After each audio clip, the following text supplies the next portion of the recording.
Welcome student, this is our lecture number 10 for BSc third semester. Paper first thermodynamics चला हुआ हमारा। काफ़ी दिनों के बाद लेक्चर आ रहा है, कोई बात नहीं, रिकवरी हो जाएगी। Lecture 10 BSc third same paper first ये चला हुआ है भाई हमारा थर्मोडाइनमिक्स वाला जो पेपर है वो। इससे पहले मैक्सवेल थर्मोडाइनमिकल रिलेशन हमने पढ़े थे। आज हम उसके एप्लीकेशन, आज नहीं अगले जो 2-3 लेक्चर है उसके अंदर हम एप्लीकेशन पढ़ने वाले हैं। किसकी? मैक्सवेल थर्मोडाइनमिकल जो रिलेशन थे हमारे पास उनकी। शुरू करते हैं।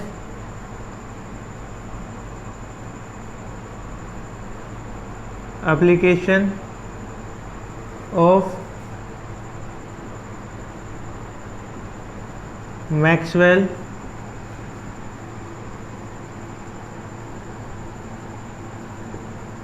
थर्मोडाइनमिकल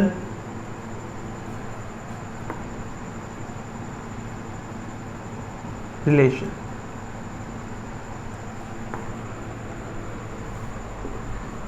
पहला जो है हमारे पास वो है भाई, हमें टू प्रूव करके दिखाना है C2 minus C1 is equal to dl by dt minus l by t। ये रिलेशन हमें प्रूव करके दिखाना है। अब आप कहोगे सर ये क्या लिख दिया और ये हमें कैसे पता चलेगा कि हमें करना क्या है, कि क्या यहाँ पे निकालना है। उसकी टेंशन मत लो, इसका एक दूसरा नाम भी है जिसके साथ ही पूछा जा सकता है। वो मैं आपको लेक्चर ख़त्म होने के बाद या ये टॉपिक ख़त्म होने के बाद डिफाइन कर दूंगा कि भाई ये दूसरा इस नाम के साथ पूछा जा सकता है। तो पहले ये जो टर्म हमने यूज़ कर रखी इनको हम डिफाइन कर देते हैं। Where C1 and C2 are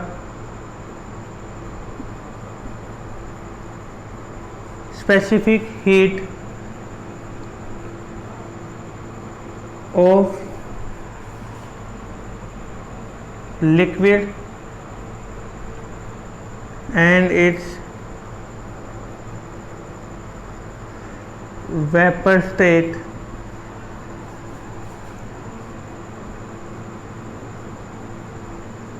respectively। ठीक है। and L is latent heat of vaporization। ठीक है। तो ये हमने रिजल्ट बता दी कि जो टर्म यूज़ कर रखी थी भाई वो हमने कौन कौन सी यूज़ कर रखी थी। नेक्स्ट मैं बात करूं जो हम काफ़ी बार अब तक यूज़ कर चुके हैं हम इस रिजल्ट का। According to second law of thermodynamics,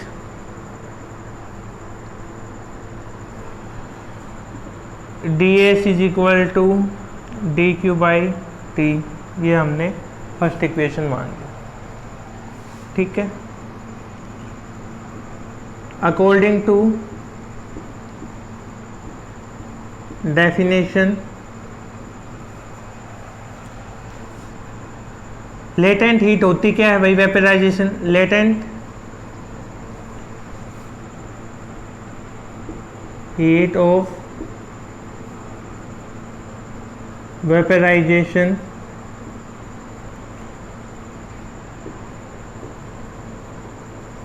may be defined as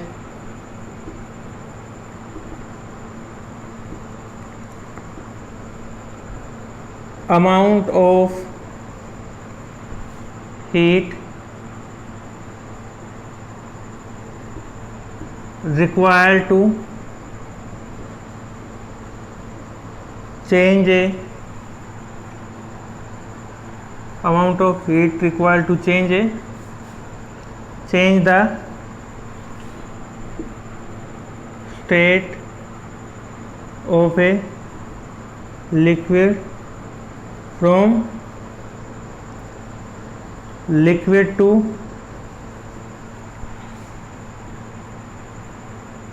vapour. Liquid से वेपर में चेंज करने के लिए जो हमें ज़रूरत होती है उसको हम क्या बोलते हैं भाई? Latent heat of vaporisation.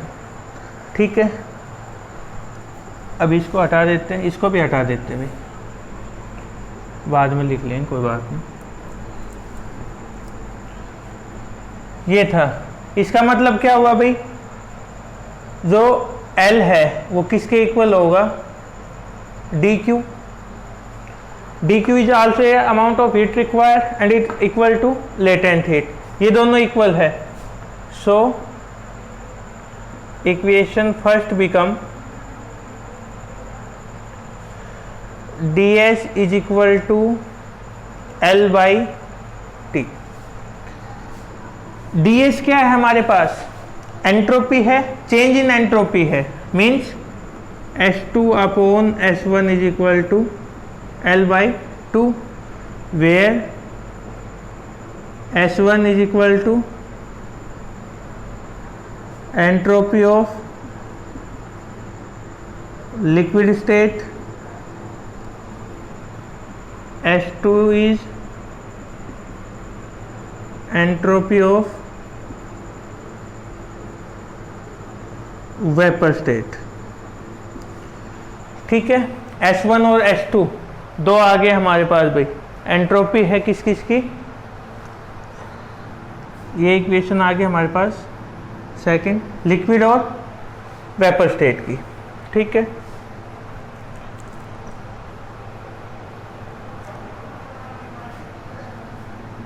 अब जो इक्वेशन सेकंड आई है उसका डिफरेंशिएशन कर दो भाई। Differentiating with respect to T of equation second means S2 minus S1 is equal to L by T. इसका डिफरेंशिएशन करना है विद रेस्पेक्ट टू टी, तो क्या हो जाएगा भाई? dS2 upon dt minus ds1 upon dt is equal to, इसमें u by v का फॉर्मूला लगा लो, या फिर मैं इसको क्या मान सकता हूँ? एक तो 1 बाई टी हमने मान लिया, एक इंटू में l, दो फंक्शन इस तरीके से मान लो, तो u इंटू वी का फॉर्मूला अप्लाई कर सकते हैं। u इंटू वी का कैसे करेंगे? l as it is 1 by T का करेंगे तो minus 1 upon T square plus 1 by T as it is, इसका क्या हो जाएगा? dl by dt। इस तरीके से हम कर सकते हैं भाई। l अपॉन टी था, इसमें u बाई वी का फॉर्मूला अप्लाई कर लेना, या 1 बाई टी इंटू एल वाला फॉर्मूला अप्लाई कर लेना। दोनों तरीके से हम इसको u बाई वी और u इंटू वी दोनों फॉर्मूले अप्लाई करके कर सकते हैं। u इंटू वी का आसान होता है इसलिए हमने वो यूज़ किया यहाँ पे। अब इसको हम क्या लिख सकते हैं? ds2 upon dt minus ds1 by dt is equal to minus L upon T square plus 1 by या फिर dl बाई टी dt। ठीक है, इस तरीके से हमने लिख दिया अभी इसको।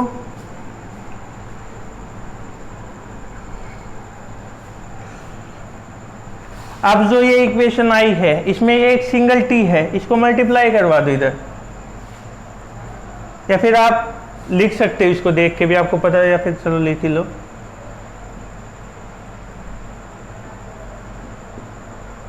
सारे काम दूसरे से करवा लो। Applying both side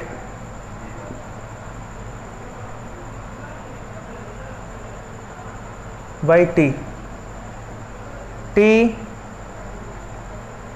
ds2 dt minus T ds1 by dt is equal to minus L by T plus dl by dt। अब ये आ गया भाई हमारे पास यहाँ तक। हमें एक रिजल्ट अभी जो यूज़ किया था कौन सा, कि dq इज इक्वल टू, इसको हटा देते हैं, अभी कोई यूज़ नहीं इसका। dq इज इक्वल टू या फिर ds is equal to dq by T second जो फर्स्ट इक्वेशन मानी थी वो यही थी हमारे पास। तो T into D S is equal to किसके आ गया, डी क्यू, और टी डी एस वन किसके आ जाएगा, D Q one, T D S two किसके इक्वल आ जाएगा, डी क्यू टी के। मीन्स हम यहाँ पे क्या लिख सकते हैं भाई, D Q two upon D T minus D Q one upon D T is equal to D L by D T minus L by T लिख सकते हैं हम। ये हमारे पास किसकी वैल्यू, C2 की वैल्यू, ये वैल्यू किसकी, C1 की value is equal to D L T minus L by, which is the required result, कि जो हमें रिक्वायर्ड रिजल्ट था वो क्या था, इसको हम बोलते हैं भाई सेकंड लेटेंट हीट इक्वेशन, या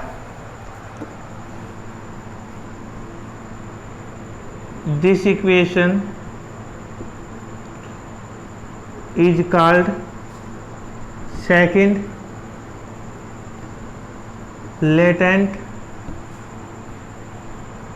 heat equation, और इसका दूसरा नाम क्या है, मैंने बताया था ना, या तो भाई आपको इस तरीके से याद रखना है, या फिर दूसरा नाम मैं क्या लिख सकता हूं इसका, सेल्सियस कैपलर इक्वेशन।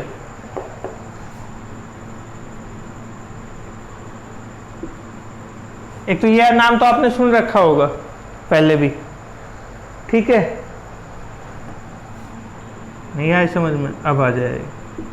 ये नाम तो सुन रखा हो सेल्सियस वाला तो आपने, लेकिन जो दूसरा नाम इसके साथ हम यूज करते हैं वो क्या है,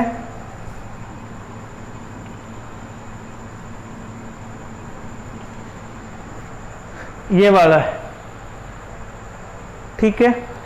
इनकी भी ये कौन सी इक्वेशन है भाई, ये है CLAPEYRON, अब तो आ गया होगा समझ में। इनकी भी सेकंड इक्वेशन, आप कहोगे सर ये सेकंड दोनों की आ गई, फर्स्ट कहाँ पे, इसके बाद जो हम अगला टॉपिक करेंगे उसमें हम इनकी फर्स्ट इक्वेशन पढ़ेंगे। ये हमने पहले इसलिए किया है क्योंकि इसमें लेटेंट हीट वगैरह इनकी डेफिनेशन थी, जो आप अगले में भी हम यूज़ करने वाले हैं, तो वो आपको पहले से ही क्लियर हो जाए, इसलिए हमने इनका यूज़ इसमें किया है।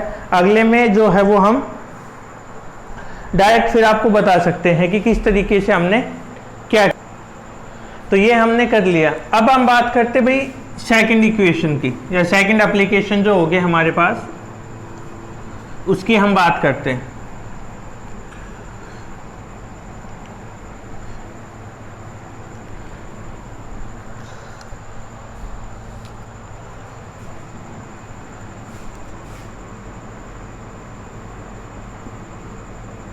Drive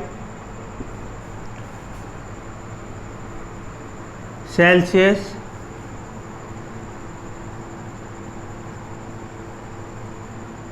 first equation,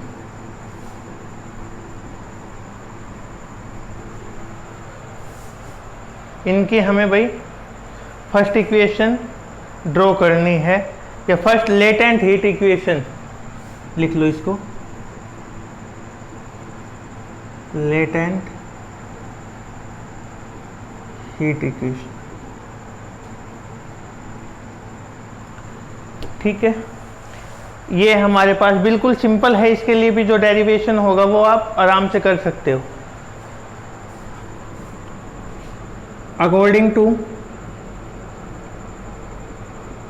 second Maxwell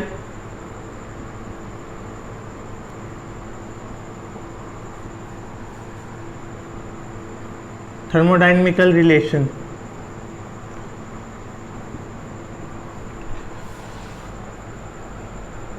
curly V is equal to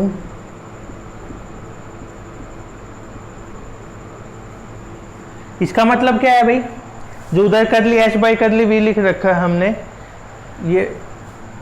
ये जो प्रोसेस है ये कांस्टेंट टेम्परेचर पे है, और ये वाली जो है वो कांस्टेंट वॉल्यूम पे है, ठीक है। इनका मतलब ये, एंड वही जो पिछले में यूज की, according to second law of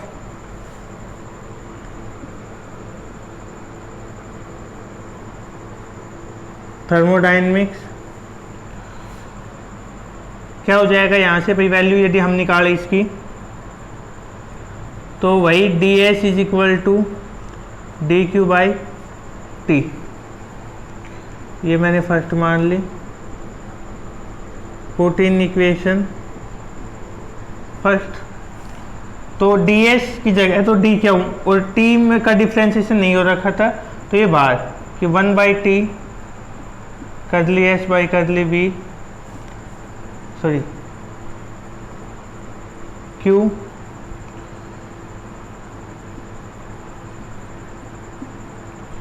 या फिर हम इसको क्या लिख सकते हैं,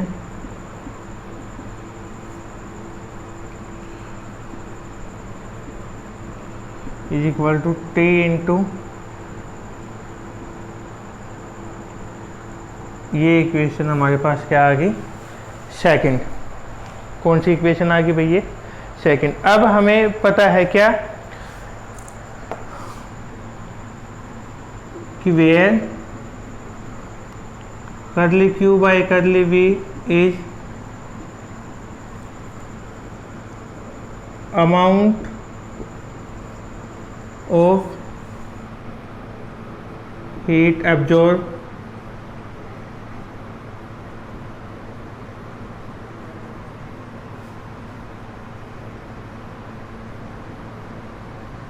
at या with unit change in volume at constant temperature, कि जो हमने वहाँ पे जो टर्म यूज कर रखी है भाई, या पर यूनिट चेंज लिख लो आप इसको, per unit change in volume at constant temperature. अब देखो यहाँ पे यदि टेम्परेचर हमने लिख रखा, नीचे टी लिखा हुआ है, इसका मतलब क्या है भाई, यहाँ पे जो टेम्परेचर है उसकी वैल्यू क्या है, कांस्टेंट। अब जब हमारे पास टेम्परेचर की वैल्यू कांस्टेंट होगी, उस जगह पे क्या होगा भाई, कि जो भी हमारे पास हीट एब्जॉर्ब होगी सब्सटेंस के द्वारा, वो सारी की सारी किस में यूज होगी, उसकी स्टेट को चेंज करने में, ठीक है। At constant temperature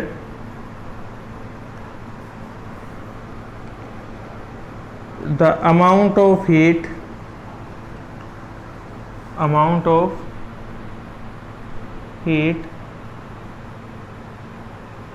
absorbed by a substance is used in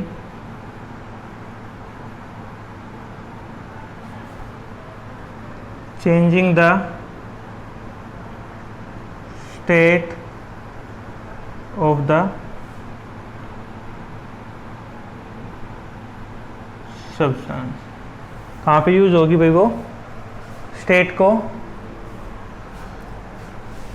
change करने में, ठीक है। इसका मतलब क्या हुआ कि वो हीट किसके इक्वल है, स्टेट चेंज करने का काम किसका है, लेटेंट हीट का। Means D Q is equal to किसके हो गया भाई, एल के। जो डी क्यू है, अमाउंट ऑफ हीट जो हम यहाँ पे बात करें, वो किसके इक्वल, उसी के लेटेंट हीट के।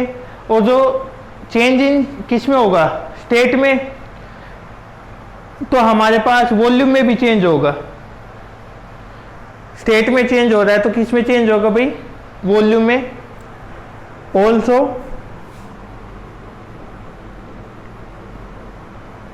The change in state of the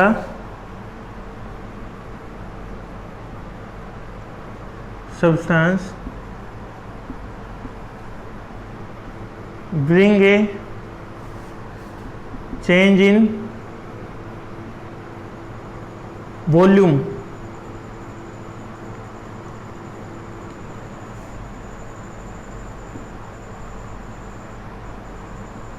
of the substance, that is dV is equal to V2 minus V1।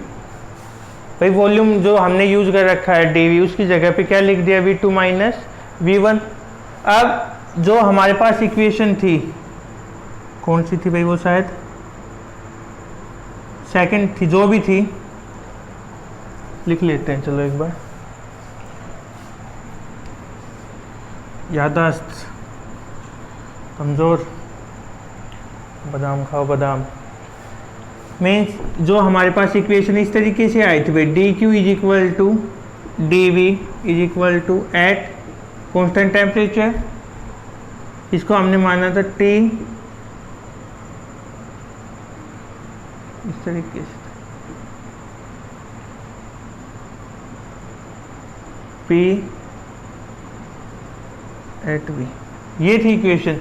इसमें वैल्यू पुट कर दो वो दोनों, means L upon V2 minus V1 is equal to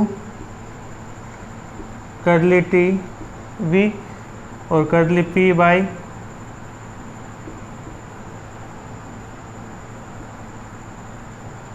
minus V1। ये हमारे पास भाई, अच्छा इधर T भी तो है, ये T हम इसको इधर ले लेते हैं, L अपॉन T, और ये कांस्टेंट वॉल्यूम पे है। ये हमारे पास फर्स्ट इक्वेशन आ गई भाई लेटेंट हीट के चेंज के लिए। बिल्कुल आसान है, ये भी आप आराम से कर सकते हो। बस थोड़ी एक दो टर्म है, एक तो आपको भाई ये अभी तक याद हो जानी चाहिए, क्या कि ds is equal to D Q by T होता है। ये सेकंड लॉ ऑफ थर्मोडाइनमिक्स ने हमें बताया है, ठीक है, ये लिखना नहीं है लास्ट में। तो ये था भाई हमारा आज का लेक्चर नंबर 10, जिसमें हमने पहली दो एप्लीकेशन जो थी थर्मोडाइनमिक्स की वो कवर कर ली, ठीक है। इससे अगले वाले में हम जो बाकी जो हैं वो हम कवर करेंगे, ठीक है। Thank you till that.